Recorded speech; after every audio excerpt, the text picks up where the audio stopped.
یو ځلې په یو ځنګل کې یو بزګر اوسېدلو، کوم څه چې ډېر شیا بزې وي. په دغه ځنګل کې یو لیوه هم اوسېدلو، د کوم نه چې بزګر ډېر زیات اېرېدلو چې بزې رانه ونه خوري. ټیم تېرېدلو خو لیوه به بزو ته هېڅ هم نه ویل او الټه به یې د بزو حفاظت کولو. او د بزګر لیوه ډېر زیات خوښ شو، ځکه چې د بزو حفاظت به ویله د نورو ځناورو نه کولو او ډېره مینه یې ورسره پیدا شوه. خو ټیم تېرېدلو یو ورځ داسې کار وشو چې بزګر خپلې بزې لیوه ته پرېښودې چې د دې خیال ساته او زما څه کار دی، زه واپس راځم. بزګر لاړی، بزې لیوه ته پرېښودلې، خو چې بزګر واپس راغلی نو ډېر ښه بزې لیوه خوړلې وې او لیوه تللی و.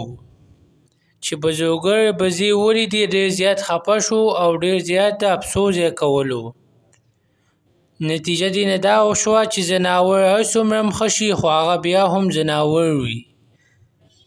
چینل سبسکرایب کړئ، میلاویږو په بله ښایسته ویډیو کې. الله حافظ.